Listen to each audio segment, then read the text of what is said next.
সাহাবায়ে ইমামগণ ওলিগণ শহীদগণের যে অরিজিনাল ইসলাম, স্রষ্টার ভালোবাসায় সৃষ্টিকে ভালোবাসার যে ইসলাম, সব মানুষের অধিকার স্বাধীনতা নিরাপত্তা রক্ষার যে ইসলাম, সেই ইসলামকে আবার দুনিয়াতে আমাদেরকে আনতে হবে, যেটা আমাদের প্রিয় নবী আমাদেরকে দান করেছেন। ঠিক অন্যান্য ধর্মগুলোকের প্রতিও আমাদের সবার প্রতি আহ্বান থাকবে এটাই, যে ধর্মগুলো যেন স্রষ্টার ভালোবাসা ভিত্তিক হয়, মানবতা ভিত্তিক হয়।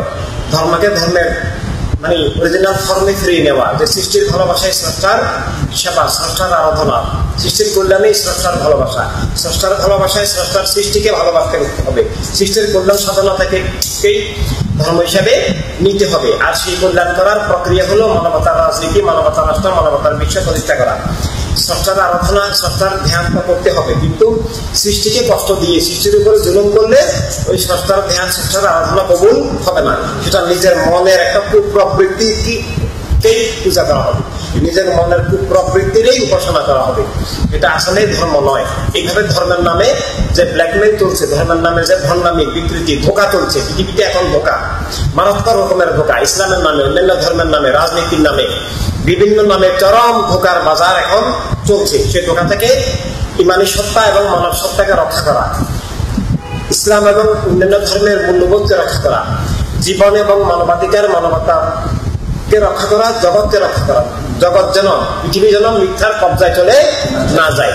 কারণ মিথ্যার কবলে যদি জগৎ যায়, তো সেই মিথ্যা রাস্তা করে প্রতিষ্ঠা করে খুন জুলুম অবিচার কায়েম করবে, সেটা যেন হইতে না পারে। তাই পৃথিবীর সমস্ত মানুষকে নিয়ে, মানবতায় বিশ্বাসী সব মানুষকে নিয়ে, মানবাধিকারে বিশ্বাসী সব মানুষকে নিয়ে, স্রষ্টার নামে জীবন, স্রষ্টাকে বিশ্বাস করলে স্রষ্টার নামে জীবন বিশ্বাস করতেই হবে। স্রষ্টাকে বিশ্বাস করবে, আবার বলবে না আমার জীবন স্রষ্টার নামে না, স্রষ্টার পরিবর্তে অন্য কোনো নামে, তাহলে তো এটা স্রষ্টাকে অবমাননা করা হলো, স্রষ্টার সাথে বিশ্বাসঘাতকতা করা হলো এবং নিজের জীবনেরও ক্ষতি করা হলো, জীবন মিথ্যা অন্ধকারে চলে গেল। এভাবে হবে না। তাই মানবতার বিপ্লব আমাদেরকে এখন মানে বাংলাদেশটাকে আমরা মানবতার রাষ্ট্র, সারা বিশ্বকে তো বানাইতে হবে, কিন্তু আমরা এখানে আসি মানবতার রাষ্ট্র।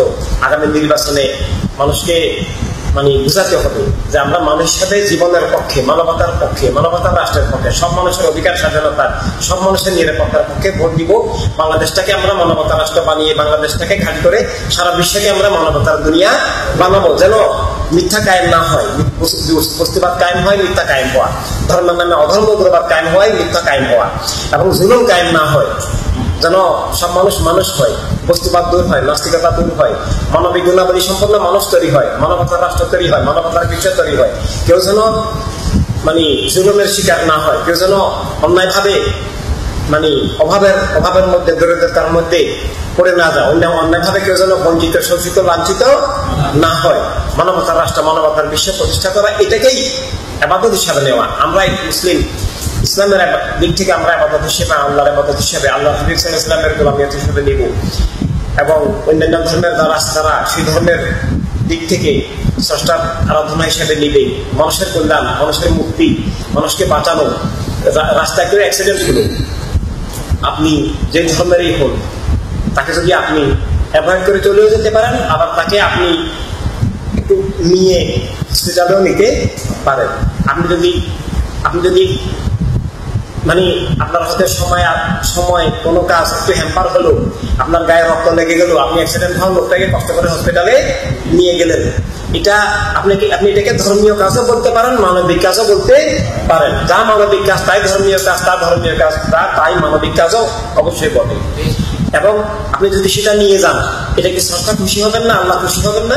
অবশ্যই খুশি হবেন। এভাবে আল্লাহর খুশির জন্য আমরাকে, সেটা কেউ আমাদেরকে ভালো লোক বলুক, আমাদেরকে দানবীর বলুক, মহান ব্যক্তি বলুক, এই জন্য নয়। মূলত আমরা স্রষ্টার খুশির জন্য এবং মানবিক দায়িত্ব হিসাবে, আমার মধ্যে দয়া মায়া ভালোবাসা না থাকলে আমি তো মানুষই না, মানুষ। মানবিক দায়িত্ব হিসেবে আমাকে সেই কাজটা করতেই হবে। আর আমি যদি ক্ষমতা থাকা সত্ত্বেও সেটা না করি, আমি আসলে অমানুষ, আমার মধ্যে মানবিক বোধ নাই। আরেকজনের সংকটে আমার ক্ষমতা আছে, সময় আছে, সুযোগ আছে, আমি সেই সভাটুকু, সেই দায়িত্বটুকু পালন করলাম না। আমার দায়িত্ব করলাম কারণে লোকটা মরে গেল, ওর বাচ্চাগুলো একদিন হলো, অসহায় হলো, ওর স্ত্রী বিধবা হলো, ওর বাপ মা অসহায় হলো, ওর কারণে আরো অনেক জীবনের, দেশের, রাষ্ট্রের ক্ষতি হলো। আমি এই লোকটাকে বাঁচাতে পারতাম এভাবে, মানে কিন্তু আমি বাঁচালাম না, তাহলে আমি আসলে মানুষ নামের যোগ্য নই। এই জন্য মানবিক গুণাবলী সম্পন্ন মানুষ তৈরি করা। আর বস্তুবাদ করে কি করে? মানুষকে অমানুষ বানায়, মানবিক গুণাবলী হরণ করে, মানুষকে মানবতার শত্রু বানায়, পাশবিক অমানুষ তৈরি করে। অধর্ম গুণবাদ তাই করে, ধর্মের নামে খুন করে, আর জাতীয়তাবাদের নামে খুন করে, জুলুম করে, লুট করে। এইসব অনাচার আমরা চলতে দেওয়া যায় না। কেন? আমি স্রষ্টার আপন, আমি ধর্মের মূল্যবোধে বিশ্বাসী, আমি মানুষ, তাই আমি ধর্ম বিরোধী, জীবন বিরোধী, মানবতা বিরোধী এই বস্তুবাদী এবং অধর্ম গুণবাদী কাঠামো চলতে দিব না। আমি সেটাকে ভাঙবো। মানবতা, মানব জীবন, মানবাধিকার, মানবতা রাষ্ট্র আমরা সবাই মিলেমিশে প্রতিষ্ঠা করবো। এবং এটাকে আমরা স্রষ্টার প্রেম, স্রষ্টার রাসূলের প্রেম, স্রষ্টার নৈকট্য সাধনা হিসাবে নিব। এভাবে মানে আমাদেরকে কাজ করতে হবে। মানে ইসলামের বিপ্লবের স্লোগান, সব মানুষ ভাই ভাই, মানবতার দুনিয়া চায়। মানুষ হিসেবে মানবিক ভ্রাতৃত্ব, এটা ইমানদারের ইমানি ভ্রাতৃত্ব, বিভিন্ন ধর্মের ভিত্তিতে ধর্মীয় ভ্রাতৃত্ব, আর এটা হচ্ছে মানবিক ভ্রাতৃত্ব।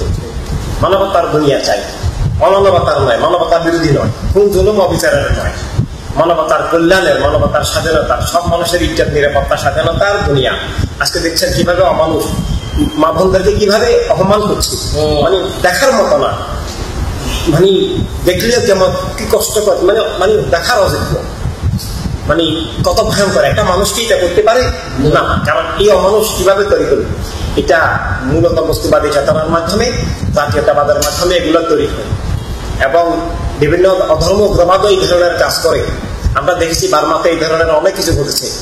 এটা বিভিন্ন এটা যে এক ধর্ম দায়ী, আমি ধর্মকে দায়ী করছি না, ধর্মের নামে অধর্মকে দায়ী করছি, ইসলামের নামে হচ্ছে। এটা ইসলামের নামে আমরা করতে দেখেছি। আমরা ইরাকে আমরা সালাফিদেরকে দেখেছি মা বোনদেরকে বাজারে এসে ফেলে বিক্রি করতেছে, নাউজুবিল্লাহ মিন যালিক, ইচ্ছার বাইরে। সবাই মানুষ, ওরা মনে করে যে ইসলামের নামে এমন কিছু গ্রুপ আছে যারা বোনদেরকে মানুষ মনে করে না। এটা ঠিক নয়। আসলে সেও মানুষ, এই জন্য সে আরেকজনকে মানুষ মনে করছে না। সে মানুষ নাই, সে একটা অন্য জীব হয়ে গেছে, বস্তুবাদী জীব হয়ে গেছে, লিঙ্গবাদী জীব হয়ে গেছে।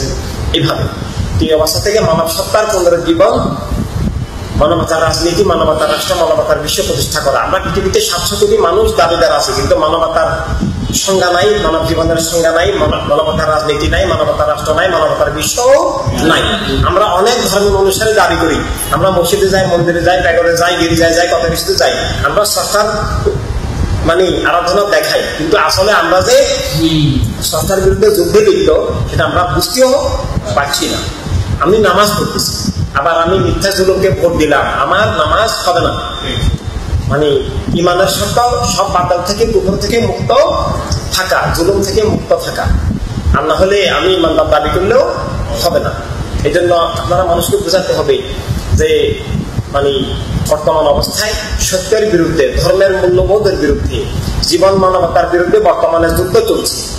ধর্মের নামে অধর্ম উগ্রবাদীরা এবং জাতীয়তাবাদীরা এই যুদ্ধ করছে। কিভাবে করছে? বস্তুবাদী জাতীয়তাবাদী রাজনীতি এবং ধর্মের নামে অধর্ম উগ্রবাদী রাজনীতির মাধ্যমে। আর সেখান থেকে মুক্তির পথ একমাত্র ইনসানিয়াত বিপ্লব, খেলাফতে ইনসানিয়াত প্রতিষ্ঠার লক্ষ্যে। 3টা লক্ষ্য: ইনসান, ইনসানিয়াত, খেলাফতে ইনসানিয়াত।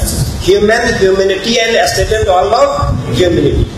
জীবন, মানবতা, মানবতার রাষ্ট্র, মানবতার বিশ্ব, মানবতার রাষ্ট্র প্রতিষ্ঠা করে এরপর মানবতার বিশ্বকে প্রতিষ্ঠা করা। আমরা দুনিয়াতে মানবতায় বিশ্বাসী অনেক ভালো মানুষ আছে। আমরা যদি মানবতায় বিশ্বাসী ভালো মানুষগুলো ঐক্যবদ্ধ হয়ে গেলে কালকে সেটা হয়ে যায়। ঐক্যবদ্ধ কোনোদিন হবে না যদি আমরা না করি। আমরা যারা জানি বুঝি তাদেরকেই আরেকজনকে জানাতে বুঝাতে হবে। আমি এখন ঘরে চোর ঢুকছে অথবা আগুন লাগছে, আমি যদি জেগে থাকি অন্যদেরকে জাগাতে হবে। এই আজকে আপনারা জাগ্রত, আপনারা এখন সত্য মিথ্যা ন্যায় মানবতা পাশবতা বুঝেন, আপনারা অন্যদেরকে দিশাটা দিতে হবে। আপনারা মানে আমরা সবাই একটা অখণ্ড মানবিক পরিবার হবো বিশ্ব ইসলামিক বিপ্লবের মাধ্যমে। একই সাথে সুন্নি আন্দোলনের মাধ্যমে আমরা সুন্নিরা একটা ইমানি পরিবার হব। সুন্নিরা বলতে এখন সুন্নি বলে, কিন্তু সুন্নি খুব দুর্লভ হয়ে গেছে। আল্লাহ রাসূল সাল্লাল্লাহু আলাইহি ওয়াসাল্লামের দুশমনদেরকে, মিথ্যা জুলুমের ধারকদেরকে, আহলে রাসূল সাল্লাল্লাহু আলাইহি ওয়াসাল্লামের খুনিদেরকেও এখন মুসলমান বলে না। মুসলমান এটা মানে ইসলামের শত্রু, মানবতার শত্রু, আল্লাহ হাবিবের শত্রুকেই যদি কেউ মানে সাহাবী বলে, মুসলিম বলে, এটা তার ঈমান আর থাকবে না, কখনো হতে পারে না। কালকেও আমাদের কিছু ভাই এখানে আসছিলেন, এই সিলেট থেকে। তো আসার পথে এক ভাই আমাকে মেসেজ করলেন যে ওনারা জিজ্ঞাসা করবেন যে মুরব্বিয়া সম্পর্কে আপনাকে প্রশ্ন করবেন, এজিদ সম্পর্কে প্রশ্ন করবে। তো আমার কাছে এত বেশি খারাপ লাগলো, আমি কিছুটা উত্তেজিত হয়ে পড়লাম যে জানার পর মুয়াবিয়া এজিদ আহলে রাসূল সাল্লাল্লাহু আলাইহি ওয়াসাল্লামকে খুন করছে, এটা জানার পর ওদের সম্পর্কে আর কোনো প্রশ্ন কোনো ভালো মানুষ কোনো ইমানদার করতে পারে না। আমি ওনাদেরকে বললাম যে খুব কি গন্ধ না ভালো, আপনি আমাকে এই কোশ্চেন যদি করতে চান তাহলে আমি আপনার সাথে কথা বলতে চাই না। ইচ্ছে অনেক ভয়ঙ্কর, আহলে রাসূল সাল্লাল্লাহু আলাইহি ওয়াসাল্লামের খুনিদেরকে নিয়ে ওরা হক না বাতিল প্রশ্ন করে, এটা শানে রাসূলুল্লাহর সরাসরি ব্যাপার, এটা হতে পারে, এটা প্রশ্নের বিষয় নয়। জানার পর যে এজিদ এবং এজিদের বাপ কি করছে এটা জানার পর ওরা মুসলিম কি অমুসলিম, ভালো কি মন্দ, হক কি বাতিল, সাহাবী না মুনাফিক, প্রশ্নের সুযোগ নেই, ওরা অবশ্যই বাতিল, বিনা দলিলে বাতিল, বিনা প্রশ্নে বাতিল। এটা আলোচনার সাবজেক্ট হবে। হ্যাঁ, আমরা দলিল দিব নিজের জন্য নয়, অন্য একজনকে বোঝানোর জন্য যদি তার দলিল প্রয়োজন হয় দিব, কিন্তু সে মানে এটা দলিল দিতে হবে আহলে রাসূল সাল্লাল্লাহু আলাইহি ওয়াসাল্লাম হত্যা করছে, এটাই তো সম্মানাত্মক দলিল। এবং আমি আরো বললাম ওনাদেরকে যে দেখুন, কাফের হওয়ার জন্য আহলে রাসূল সাল্লাল্লাহু আলাইহি ওয়াসাল্লামের শত্রু হতে হয় না, আহলে রাসূল সাল্লাল্লাহু আলাইহি ওয়াসাল্লামের সাথে বেয়াদবি করতে হয় না, আহলে রাসূল সাল্লাল্লাহু আলাইহি ওয়াসাল্লামকে খুন করতে হয় না, আহলে রাসূল সাল্লাল্লাহু আলাইহি ওয়াসাল্লামের কথা আমি নাই এটাই কাফের হওয়ার জন্য যথেষ্ট। যে আহলে রাসূল সাল্লাল্লাহু আলাইহি ওয়াসাল্লামের কথা নাই সে আল্লাহ রাসূল সাল্লাল্লাহু আলাইহি ওয়াসাল্লামের সাথেই নাই। আহলে রাসূল সাল্লাল্লাহু আলাইহি ওয়াসাল্লাম যেখানে আল্লাহ রাসূল সেখানে, আমরা আহলে রাসূল সাল্লাল্লাহু আলাইহি ওয়াসাল্লামের গোলাম, ওনাদের গোলামিয়াতকে আমরা ঈমান ইসলাম মনে করি। আমাদেরকে ভালো বললে ভালো, মন্দ মন্দ বন্ধ বললে আমাদের কিছু আসে যায় না, আমরা ওনাদেরকে নিয়ে বাঁচবো মরবো, আমাদের দুনিয়া কবর আখেরাত আহলে রাসূল সাল্লাল্লাহু আলাইহি ওয়াসাল্লামকে কেন্দ্র করে, আল্লাহকে আল্লাহ রাসূল সাল্লাল্লাহু আলাইহি ওয়াসাল্লামকে নিয়ে, এটাই, এর বাহিরে হবে না। বর্তমান শিক্ষা ব্যবস্থা, মাদ্রাসার যে শিক্ষা ব্যবস্থা, বর্তমান সারা বিশ্বে মাদ্রাসার যে শিক্ষা ব্যবস্থা, এইটা আসলে কোথাও কোথাও আংশিক একটু ভালো আছে, কিন্তু এটা ওভারঅল সে ভালো পায় হিসাবে আসবে না, এটা ওভারঅল ভালো নয়। এখান থেকে হ্যাঁ ভালো আলেম, ভালো পীর মাশায়েখ আলেম রেয়ার আছে, দুর্বল, খুব দুর্লভ, খুব কম, কিন্তু অধিকাংশ আলেম নামধারীরাই শয়তান, বেশিরভাগই শয়তান। মানে আপনাদের হয়তো কারো তখন জন্মই হয় নাই, যখন আমি সুন্নি আন্দোলন এবং ইসলামিয়াতের কাজ শুরু করি, মানে আমরা তখনও বলতাম যে এই যে আউযুবিল্লাহ মিনাশ শাইতানির রাজিম পড়ছো, কোনদিন দেখছেন শয়তানকে কোথায়? আমাদেরকে বলছে না, আমরা তো শয়তান দেখি নাই। তো আমি বলতাম যদি দেখতে চাও যাও মাদ্রাসায় যাও, মসজিদে যাও, একটা হুজুর